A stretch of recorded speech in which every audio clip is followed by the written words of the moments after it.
the state of New York, Senator Charles Schumer. Of course, we're all very familiar with the senator's work. It seems like he's involved as a leader in the U.S. Senate in every important issue affecting the nation, and we certainly appreciate how well he's representing the state.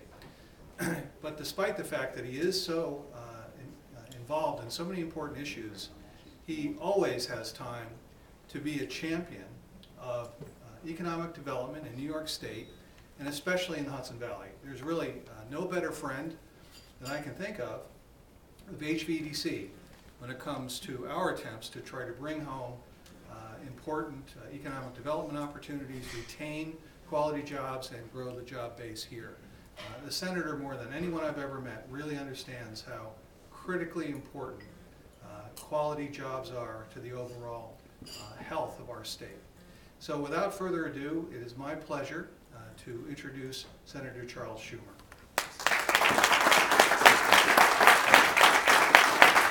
Thank you. Thank you, Bill. It's great to be here, and I want to apologize for being late, but when you're here at the Mountain House, it's good to be late, so you have more time to be here in this beautiful, beautiful setting.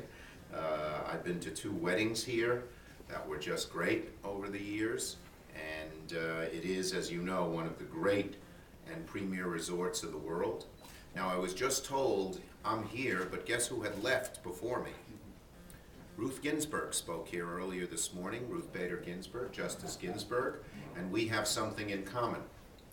We are both graduates of James Madison High School in Brooklyn, New York. She was very smart, and evidently she was quite a dancer when she was there.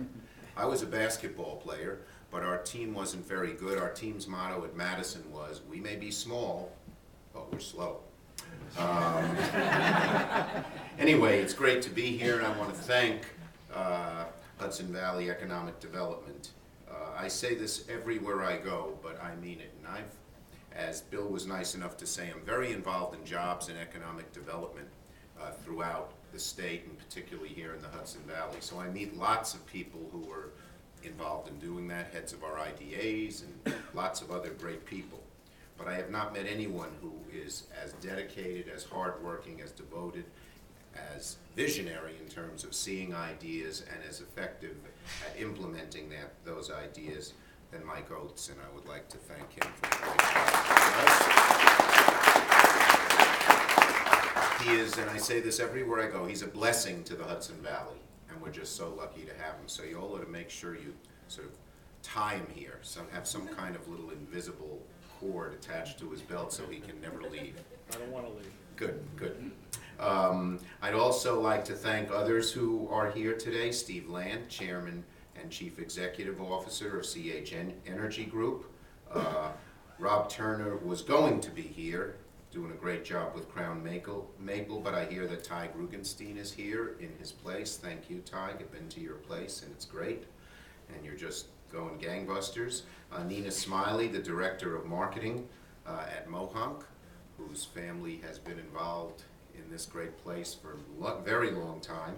Bob Bracco of Pfizer, Dr. Robert Amler of the New York Medical College, Denise Mazzy of CIA, the Hudson Valley CIA, of course, and Bill, who just introduced me, and finally, last but certainly not least, somebody who's taken a real interest in the Hudson Valley and is a good friend of mine. Even though he's from Toledo, Ohio, he's now ours, and that is Sean Eldridge. So thank you all for being here, and appreciate it very much. You know, when I ran for the United States Senate, we had 2 senators. One was Daniel Patrick Moynihan, and one was Alphonse D'Amato, who I was running against. And people asked, well, there were such contrasts in the way they sort of dedicated themselves to their job. And I was asked, who do you want to be, D'Amato or Moynihan? I was asked that repeatedly. And I actually said I wanted to be Javits. Because if you put Javits in a centrifuge, you'd get Moynihan and D'Amato. What did I mean by that? Well, Moynihan was a great thinker. He truly was, and he influenced our nation in many ways. One of the really great thinkers we've had in our politics in the 20th century. But if you asked him for a problem with, some kind of downtown development in Poughkeepsie, he'd be too busy talking to Plato or St. Thomas Aquinas to pay much attention. D'Amato was the opposite. He didn't pass, in his 18 years in the Senate, he didn't pass one major bill. But if you asked him to get involved in a local issue, he was there. And very good, and was known as sort of Senator Pothole, because he would do those. Well, I try to do both jobs. Javits, particularly early on in his career, did both jobs, and I love doing both. I love thinking and dealing with the bigger issues that affect the country, and I love dealing with local issues. So I'm going to do one little thing about what's going on nationally that may affect you that I've been involved in, and then go put on my D'Amato hat and talk about 4 or 5 ideas to create jobs here in the Hudson Valley. But both are tied together, the big picture and little picture, by jobs. It's our #1 problem, jobs in the economy in the middle class. We all know the unemployment rate is too high nationally. We all know people who are out of work. I'll never forget a meeting I went to in the lower Hudson Valley where there were 80 people, all of whom had made up to more than $100,000 and never been unemployed, and all had been looking for work for more than 9 months. It was an astounding meeting that I went to, and that hadn't happened in the past. And I would tell you that I think the major one sentence that would describe our political economy, you know, as the professors say, where politics and economy meets for the last decade, is that this is the first decade where middle class incomes have actually declined. First one since World War II. And here's what's so interesting. They declined between 2001 and 2010. That's pretty obvious. You'd say, well, the recession was pretty, hit us pretty hard. But they also declined between 2001 and 2007. And that was supposedly a time of prosperity. And, GDP went up and average income actually went up by a little bit. But jobs creation was fairly flat, and median income, which is where the middle is, actually declined. It was 48,000 in 2001, it was 46.5 in 2007, and now it's 43.5, pretty significant drop. So the #1 thing we can do at both the national and local levels is try to create jobs. And there are lots of things we're working on. We're trying to get a highway bill done. We all know how important infrastructure is here, and we all know that the construction industry is really hurting, because usually housing brings those folks back to work, and our housing markets have been flat. But I would like to mention one idea that will be on the floor of the Senate by the end of June, which will have real effect. And it's based on the idea that we have to get our businesses, large and particularly small, moving again. And these are 2 ideas that are put into a bill that will be on the floor of the Senate that I think make a difference, and just want to bring them to your attention. It's called Small Business Jobs Act, although the first idea affects larger small businesses. And in this bill are 2 proposals. The first is to allow any business, large or small, that makes a major equipment purchase this year, to take the full cost of that and deduct it in this year. The bill would last for 1 year, while right after it passed. And that really will help. Now that'll apply to IBM and GE, and it'll apply to small businesses as well. But the idea, again, is to jumpstart the economy and get people buying things. A lot of people are hesitant to expand or to grow. And it may be that a little bit of a tax incentive will push them to the top. The second proposal relates to that, and it says that any increase in payroll that any business has between this year and next year, there'll be a 10% credit for that increase in payroll, up to $500,000. So obviously, even though IBM would get $500,000 if they increase their payroll, that doesn't mean much to them, but to smaller businesses it means a whole lot. And it's a proposal that makes a great deal of sense, and the nice thing is you don't have to just hire a new worker. That would be good.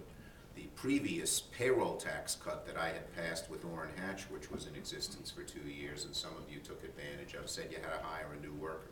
This just applies to an expansion of payroll. So even if you didn't hire anybody else, but you know, somebody was productive and you wanted to give them a $10,000 raise and your overall payroll went up, it would apply. So a very rudimentary example of how this would work. A bakery here in New Paltz is doing real well. So they want to buy a new oven, and it costs $30,000. They'd be allowed to deduct the full cost of that $30,000 from their expenses this year. Usually you'd have to do it over a whole bunch of years. And let's say they need to hire they're going to hire a new baker at $30,000 a year and pay another baker, move him up to master baker, and give him another $10,000. So that's $40,000 increase in payroll, and you'd get a $4,000 tax credit for that. So these are two sort of simple ideas. We surveyed businesses, and these are two things that would make a big difference, and they have bipartisan support. They're both tax breaks, so it's pro-business tax breaks, so it's the kind of thing that would garner bipartisan support, and they have a pretty good chance of being enacted into law. So it's something you should look at, see if it passes, and maybe it'll help you in your individual businesses. As I said, it affects businesses large and small. Obviously, the tax break, the tax credit for employment affects small businesses much more. We've also passed, and this has become law, a bill that makes it a lot easier for startups to go public, called the Jobs Act. It was myself and Senator Toomey, very conservative Republican, who passed this. And what this does is allow companies of less than $1 billion actually, to delay until they're larger a lot of this expensive early registration before they go public. It's an on-ramp. It also allows, for instance, you to sell shares in your company online, small amounts, using computer technology and not having to do the elaborate registration process with the SEC to do that. It allows, I don't know if how many of you have ESOPs, you know, employee-owned companies, but it allows you to go to 2,000 rather than 500 before you have to register. Very important to one of our New York upstate companies, Wegmans. They're a family-owned company, and there are fewer, you know, they were going above the 500 limit, but it's affecting a lot of the others. So that's those are two more macro things that can help, particularly the first proposal I mentioned. But what I wanted to focus my main talk on here is some of the things we can do to improve jobs in the Hudson Valley. Hudson Valley, as you know, is just one of the faster growing places in our state for obvious reasons. It's a beautiful place to live. It has good educational institutions, both K through 12 and higher ed. It's near a very large city with all the amazing cultural and other types of opportunities, and has a good infrastructure. You put all that together, we're the kind of place that the next generation, if you will, would like to live and work. And so focusing on some job areas that have the potential to growth has real potential. And so I'm going to talk about a bunch, but the one I want to highlight first is actually waterfront development. Because we can take what has been done already here, using our waterfront as a great attraction for tourists, both those who stay a long time and those who come up for a day, and it helps grow and build the economy. And you know, I know that some people say, well, that's kind of soft stuff. I learned a little lesson further north. When I first got to be senator, there was a great debate in Hudson, New York, in Columbia County. Is that your area, Mike, or no? No, that's slightly north of the area. But there was a great debate. A cement company wanted to build a huge cement plant with a large smokestack. I think it was in Athens. I don't remember where it was. And it would employ about 200-300 more people. And most of the union people and the blue-collar folks were strongly for that. But there was a large element in the community that said, no, we're on the verge of making Hudson a center for antiquing in the whole Northeast. And to most people, that sounded like oh, come on, you know, that sounds like, okay. Well, the bottom line is, the people had a big fight as to which should prevail. and the antiquing group won. The cement plant was never built. The number of jobs, Hudson is booming because it has become the antiquing capital of not just the Hudson Valley, but really of the Northeast. And it's increased tourism and it's increased jobs. It's also increased the number of people who do other types of things who want to live there because it's sort of a cool place to live. And it was a little lesson to me that you can do economic development in different kinds of ways, and it doesn't always mean building a factory with a lot of, welding and machines pounding to create jobs. And so the first thing I want to focus on is waterfront walkway development, because it's a great opportunity. And from the northern part of the Hudson River in Kingston to the most southern part in Yonkers, there are proposals for smart, sustainable development on the banks of the Hudson River. Whether it's supporting projects financially, I've worked hard for that. For instance, we got the city of Kingston $1 million for new trolley rail, making sure federal bureaucracies don't hold up projects, like Peekskill wants to have a whole big waterfront development. It's just right for it, but the federal government and the Army Corps are putting all kinds of silly little barriers in their way. This is something that I've been trying to do. And the river is an amazing magnet for tourism, for residential development, for commercial development, and it's happening everywhere. You look at the waterfront, even in a place like Newburgh, which has had its share of trouble, the bright spot is the waterfront, which is growing and booming. And so we should regard the river as an economic development tool and try to think of ways to enhance it. And one of the ways to enhance it is to make sure that we can use the river for hiking, for biking, for all kinds of things. And if we had a contiguous network going all the way from Beacon to Cold Spring to do that, you'd attract people from around the world. And so that's what I am looking at and proposing today. We all know about the walkway over the Hudson. It was just a brilliant idea. I give all that group, including my good friend Rob Dyson, tremendous credit. And in its first year alone, just to give you an example, and most of you know this, they expected they'd get about 300,000 tourists. They got 1 million. 1 million. That's amazing. And when you looked at them, a lot of them came from the New York City area or our local region, but lots of them came from much, much further. And it's created $60 million in local economic activity alone. It surpassed every goal. So by using the walkway as a model up and down the Hudson, we can bring real money and create real jobs in our local communities. And we shouldn't cut the mission short. Given the success of walkway, we should think big and bold. So the same outdoor experience that people love on the walkway and the bike trails, and I had to work with the railroad company, the CSX, to help them deal with the easements and stuff like that so we could get bike trails connected. Well, that same experience, as I say, should be enhanced from Beacon and Dutchess to Cold Spring and Putnam. And so today I'm announcing a push for a public access path that'll connect Beacon, Cold Spring, Phillipstown, and Fishkill. Here it is. Let's see here. This is, okay, it's in 2 parts. Cold Spring. Right. This is the Yep. whole Right, this is the top part, and here's Bannerman's Island, which has a great opportunity for tourism as well. And here's the whole thing. It's great. So I see, this is where the yellow meets the red. I see, okay.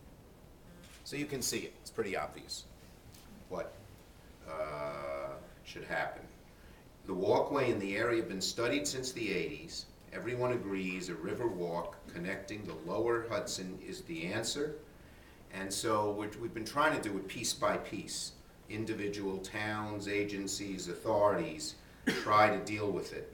But I think what we ought to do is try and do it as a whole, as opposed to little bits here and little bits there.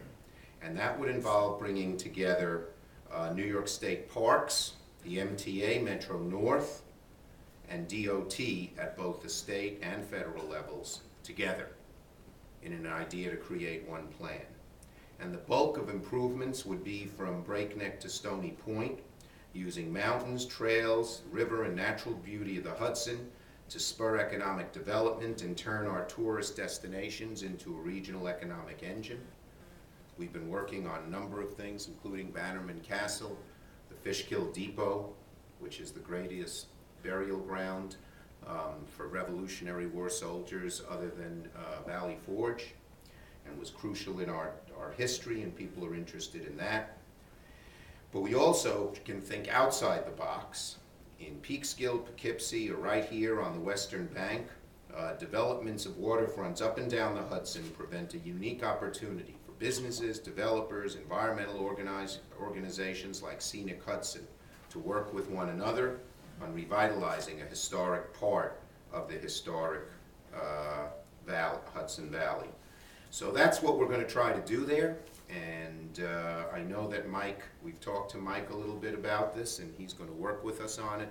And it's one way to really improve jobs here in the Hudson Valley. Let me talk about a few other areas that you're a little familiar with, but again, that we should focus on in terms of jobs. Food and beverages. That's a tremendous opportunity here for us because we have so many things. The best way to grow the food and beverage industry is by creating sort of a soup to nuts solution, like a little macro solution on this walkway. We could have a macro solution on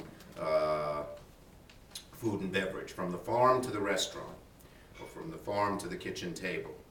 And what we want to do is allow our farmers to sell to CIA-trained chefs and larger manufacturers like Kraft and Dannon. And then we want CIA chefs and people like Kraft and Dannon to be able to sell all over the place. They know how to do that. We want to put Putnam County grown produce. We want it to end up in the Dannon plant, where we'll end up in shelves across the country, or it'll end up on dinner plates in the finest restaurants of Manhattan. So this sounds like a no-brainer, but it takes a lot of work. And this February, I participated in the launch of a new Hudson Valley Food and Beverage Alliance created by Mike and HVEDC. It's designed to help with organic business growth and help attract new companies and investment to the region. Just think of how fast this industry cluster is growing. Here are some of the companies we have here. PepsiCo, Dannon, Heineken, Sabra Dipping, Pernod Ricard. And then we have local specialty businesses, Crown Maple, who I mentioned. We have Captain Lawrence Brewing, we have Continental Organics, we have Bread Alone and Peekskill Brewing Company. Dannon invested, they looked around and they invested their $9 million state-of-the-art research and discovery center in Westchester. They could have done it anywhere in the world, but they chose us for two reasons: a talented workforce and access to the greatest food market in the world, which is New York City. They want to be nearby. In another example, Sean Eldridge right here, and the Hudson Valley River Ventures are using private funds to invest in local startups. And they've expanded companies in Westchester like Peekskill Brewing. It's a great place. Right here in Ulster with companies like Bread Alone. And Sean is one of the newest members of HVEDC, really is passionate about this. I've talked to him. We have over 5,000 food and beverage companies with over 50,000 workers in this sector. We have 68 million customers within a 6-hour drive. So we should do that. And now I'm also supporting a new food and beverage cluster center with the CIA in Dutchess County to serve the Hudson Valley. I've asked the Economic Development Association to fund this project with federal funding to make this center an epicenter of business activity for the Food and Beverage Alliance. I'm really excited about this. It can really make things grow.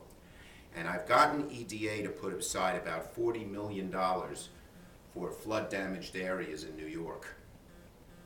And we're a flood-damaged area, as you remember.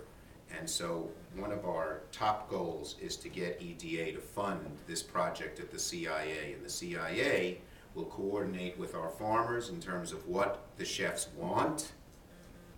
In other words, you know, there are new products. Some of them are there's great growth in organic, but there's also new kinds of products that could grow here that our farmers aren't producing, and link them up as well, since they have such a network of chefs, to restaurants in the New York area and around the country. And so that makes a great deal of sense. And there's I visited another example of sort of the food industry working when I visited one in Greene County and I think one in Columbia County, but 2 fish farms. This is great. Again, the proximity to New York City helped. If you order a bronzino at a restaurant in New York City, it always had to be flown in to be fresh that day from Italy or wherever bronzino are from. I think it sounds like they're from Italy, but somewhere in Europe in the Mediterranean.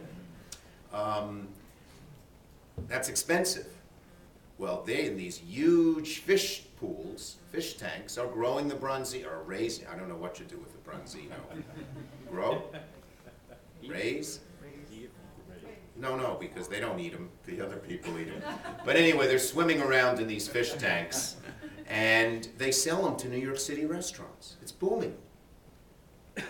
So these are the kinds of examples of things that we can do in terms of the food industry. Crown maple is a great example, and we're going to have a world-class product known around the world and help pinpoint the Hudson Valley as a center of high-end food industry. We're working right now in the Farm Bill to increase the ability of our maple syrup producers in New York State to tap other trees. I think you're getting short of trees, right? There's such a demand for the product. Always looking for trees. And so this will be helpful, as well as ways to market and do things like that. But the Maple Tap Act, it's amazing. We have more maple trees than Quebec, but we produce about 1/5 of the maple syrup.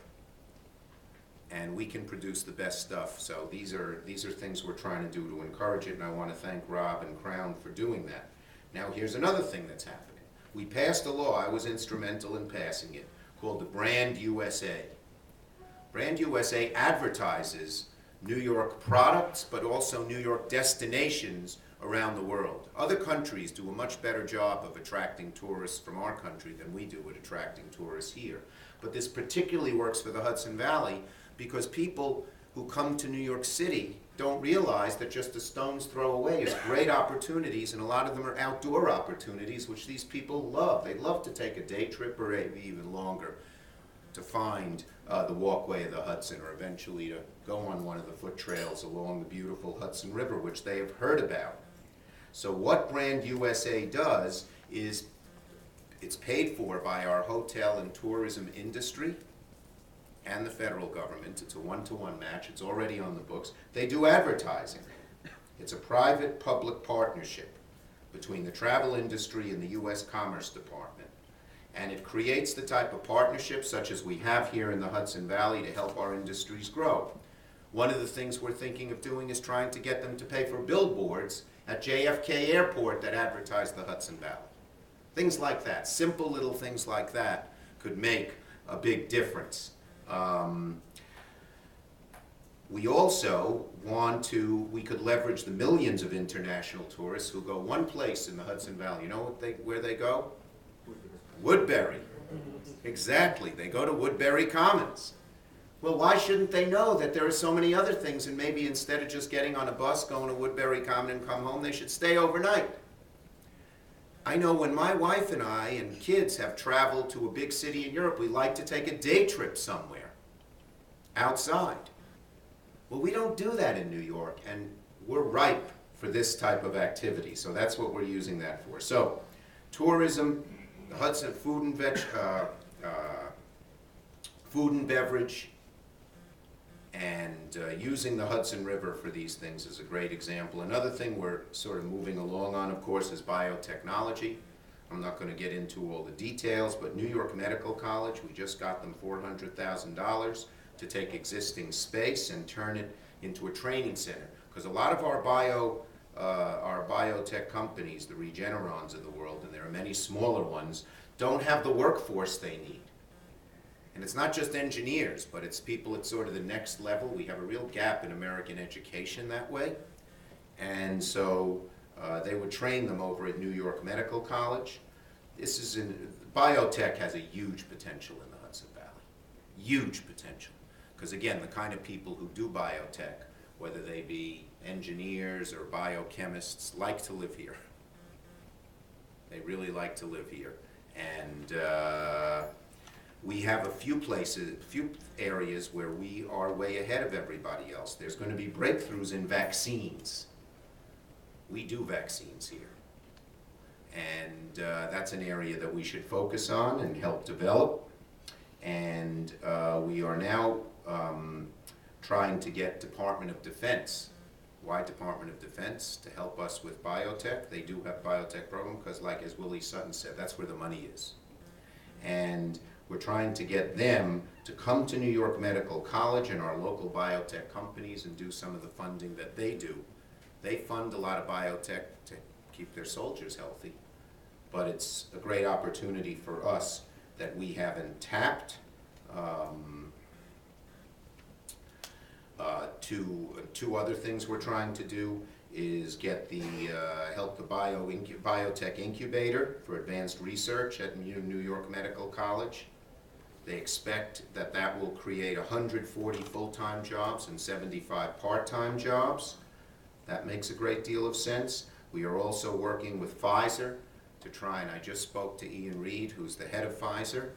I met with him and Sally Sussman, and to try and take the facility. They're keeping a lot of the research over there, but not the manufacturing at over in Rockland County, and to see that it is sold to somebody who could grow biotech.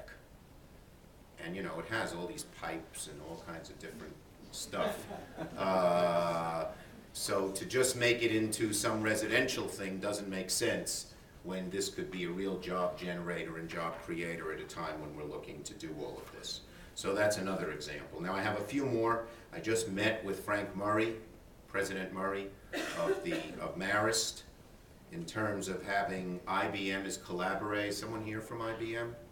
Just want to compliment. IBM is just a great community resource, and they really care about the Hudson Valley. I've met now with Ms. Ramady, the new head, and proud that we have one of the leading women CEOs in America right here in the Hudson Valley.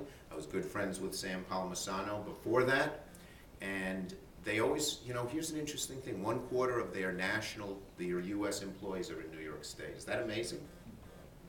That says something about their commitment to New York. Anyway, they are working with Marist to create a cloud computing center so that small businesses can use cloud computing. It's too expensive for lots of small businesses to use some of the things that larger companies can use in terms of computing, but a cloud, of course, lets everybody use it and makes the cost a lot lower. And again, we're looking at DOD and NSF to help fund that. IBM will help too. And that will be a great opportunity and could start off a whole new bunch of businesses here in the Hudson Valley. So we have great opportunities. We have a great workforce, a great lifestyle, a great place to live. And I believe by thinking a little bit ahead of the curve, by collaborating, by working together, public-private, let's not isolate things by towns and villages, but have a whole Hudson-wide Valley approach, we can ensure that job growth in the Hudson Valley continues to be robust in the next 50 years the way it has been in the last 50 years, and I look forward to working with all of you on that. I want to say one final thing, and then I don't know, Mike, if we have time for a question or two, I would take it. But a lot of you have companies, they're small, they're medium, they're large. Please call on us if you need help. As I said, I like doing both parts of the job, the Moynihan part of the job and the D'Amato part of the job. And some people say, well, you know, he's become a big deal in Washington, he's probably too busy to bother with my local need. No, that's not true. I care about this. I really do, and I enjoy doing it. So I hope if you have a problem in your business, anything federal, could be immigration, could be environmental, Lord knows what it could be, that you'll call us. We have an office, as you know, in Peekskill, run by Cody, and our phone number is 914-734-1532. And Cody, I'm sort of known for having a good staff. One of these magazines rated us the best staff on the Hill. They're very close-knit, they work hard. In fact, we have 11 Schumer marriages. What does that mean? That means in the time I've been senator, these are people who didn't know each other, met on the staff, and got married. We have 8 Schumer kids. My chief of staff, Mike Lynch, met his wife, Brooke Davidson, on our staff. But I'll tell you, there's a good spin and a bad spin to that. The good spin is they are the most close-knit staff on the Hill, and we do. They play softball, they go out drinking all the time, not me, they're young. That's the good spin, very close-knit staff. Bad spin, they work so hard they never have a chance to meet anybody else. But in any case, we have a great staff, and Cody's job will be to put you in touch with who is our expert on transportation or immigration or environment or regulation, and we'll go to bat for you, whether you're a tiny little company or a big company. And I'll conclude by telling a little story that gives you my attitude towards that. So I had a friend in Congress, he's not in Congress anymore, he's still around, named Bill Hughes. He was a congressman from southern New Jersey, he was a former prosecutor, very good, conscientious, decent man, but had no sense of humor. And he was a very serious man. And he was having a town hall meeting in southern New Jersey in his district, you know, somewhere way out there by Tom's River or something. And he said, okay, this is a town hall meeting on the great national and international issues. That was his view of a town hall meeting. And the first woman raised, and so who would like to ask a question? So a lady raised her hand, he calls her, and he says, Congressman Hughes, she says, over there on Sunnyvale Drive, they haven't picked up the garbage in 2 weeks. Well, Hughes, being the serious chap that he was, said, well, ma'am, you know, this is a town hall meeting on the great national and international issues. Did you ever think of calling your local sanitation commissioner? She said, Congressman Hughes, I didn't want to start that high. So that gives you my attitude is closer to the lady on Sunnyvale Drive than it was to my good friend Bill Hughes. Anytime you have a problem, no problem's too big or too small for us. We don't always succeed, but we always give it the old college try, so we have a pretty good track record of success. Thanks, and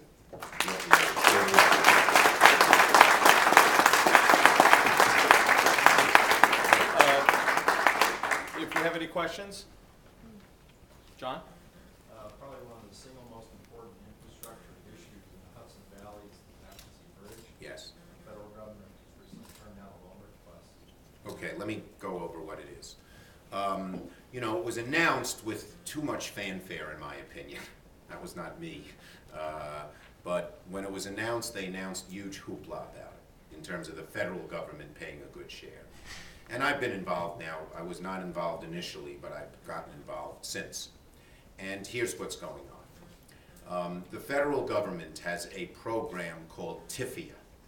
And TIFIA, I can't remember exactly what it stands for, but basically it's a program where the federal government will back very significant resources to a project, but it has to be repaid on the basis of some revenue stream.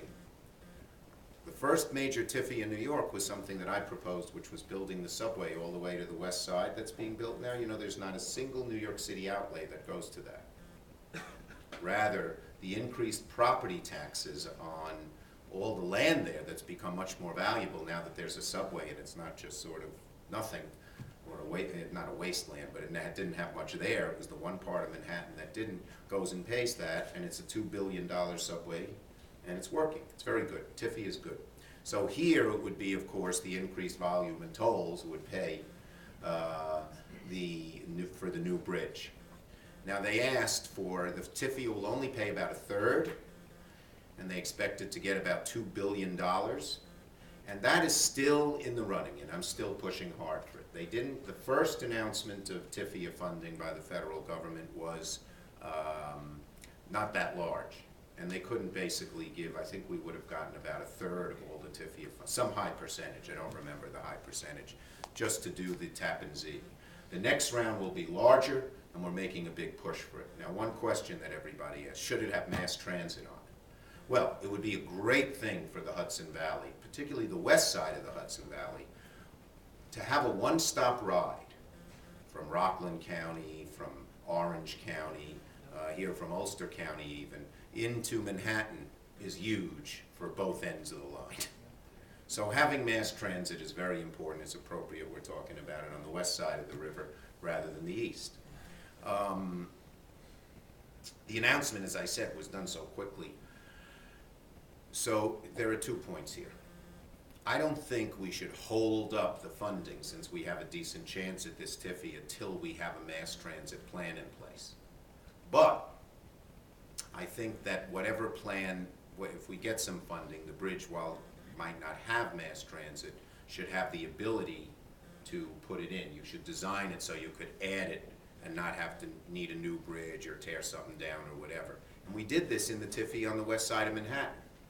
I wanted there to be not only a train station on 34th and 11th at the convention center, but one at 41st and 11th at the northern end, because you know, all those blocks up there on 11th Avenue, if you've driven by, it's a lot of car dealers and stuff. No offense to car dealers in the room, but you know, places that were not the highest value. They didn't have the money for it, so what they did is they at least built the tunnel at that place to be large enough to take that a station could be built. That's the model to use, and that's what I think we should do with mass transit. But it's very important, we have to do it.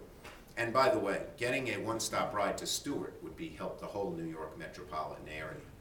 And you know, I've gotten the Port Authority involved, had our great governor on the west side of the Hudson lower down knocked out the ARC project. That was the tunnel under the Hudson. By the way, that was one of the dumbest moves of the 20th century in the New York area. Manhattan is a center of job growth, so you need to connect it by transportation. The federal government and the Port Authority were paying 75, 80% of it, and Governor Christie decided to stop it, and it's gone.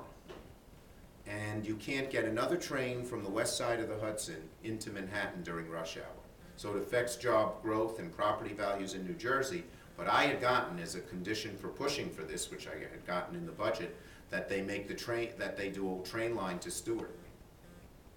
You know, I think it stops, I forget, what's the name of the place? It begins with a P where it stops. No, it's not Port. Yeah, I think there's another Peacock, Passcock, I don't know what it's called. But, so it would have been, they would have extended it up to there, and we would have had a one-stop ride from Newburgh into Manhattan. Can you imagine the shot, I mean from Stewart into Manhattan, can you imagine the shot in the arm that would have been? But that's not going to happen, so our hope again is the Tappan Zee and having mass transit on it to do that. Yes, sir. Can you give us a little update on the Prescription Drug User Fee Act, and when do you think it might get to a vote? It's passed the Senate. It's passed the Senate. Yeah, PDUFA. We call it PDUFA, which is the words you said, initials. It's one of my, don't name your child PDUFA. But it passed the Senate, and what it does, if you're a drug company, you know that one of your great costs is just waiting for the FDA to approve your drug. And if you have a patent, they may take so long it bites into the time that you're in the market. And so PDUFA has a user fee, small little user fee, and it speeds up FDA approval dramatically. And it was very much wanted by the pharmaceutical industry.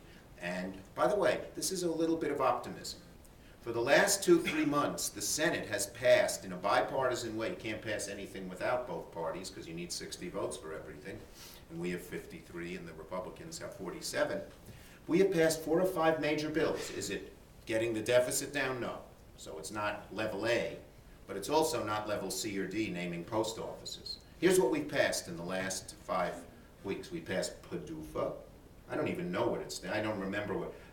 What did you name it? Pharmaceutical Drug User Fee Act.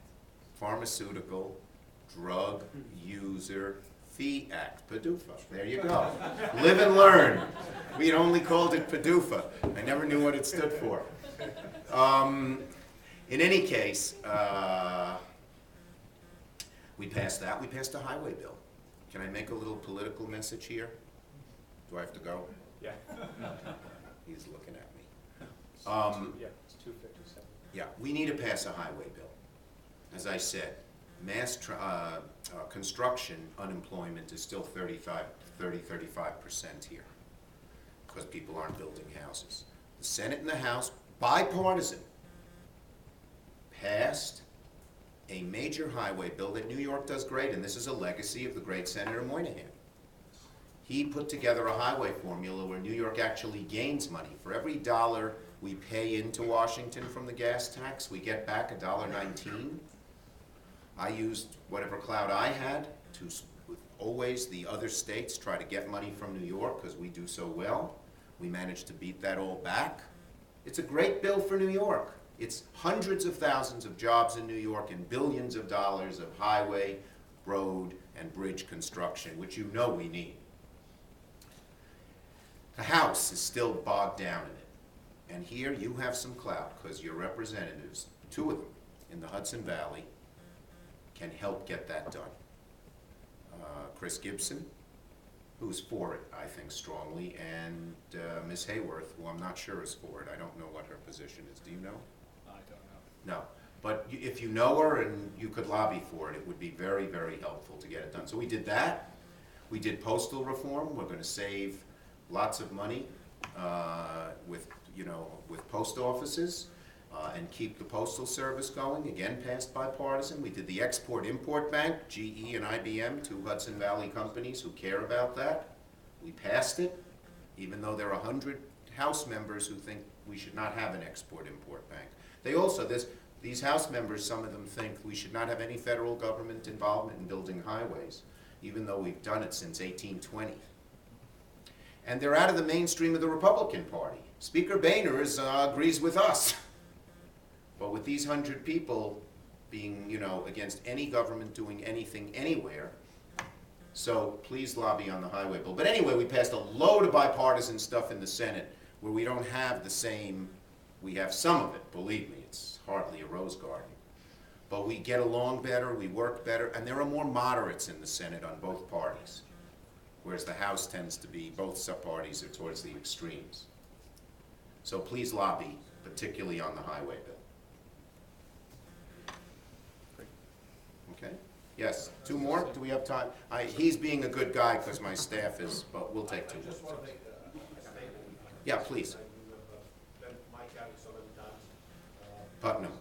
Right. I'm very, very happy about the transparency laws that you participated in. But I mean the financial disclosures. Yes. I have been doing a lot of research over the last 6 months for elected officials with the financial disclosures.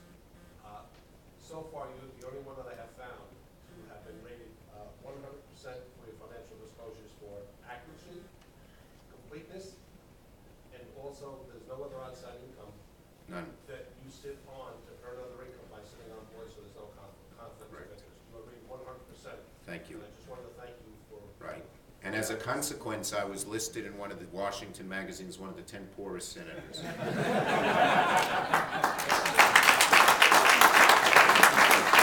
Which, don't get the wrong idea. My salary puts me not in the top 1%, but the top 5 or 6%, so we're hardly starving. And it's a good balance. We should not be, I go shopping with my wife, and we look for bargains in the supermarket. That's a good thing. We should know what average people go through. But you don't want to have us, just make $20,000 a year so no one does the job. So I think it's in a pretty good place right now. I want to thank you. Thank you.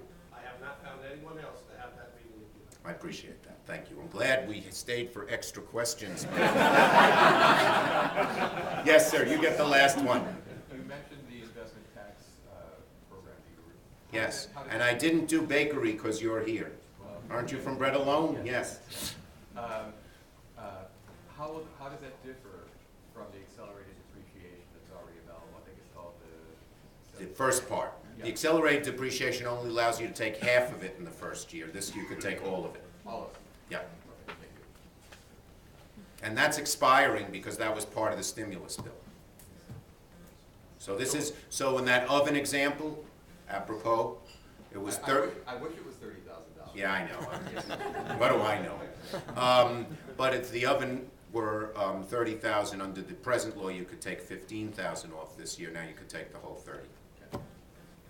Okay, thanks everybody, and have a great weekend here in the beautiful Hudson Valley.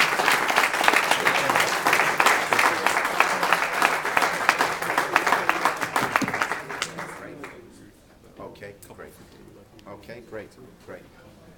We'll be a few minutes late, right? Any calls or no? 3:15, Brian's.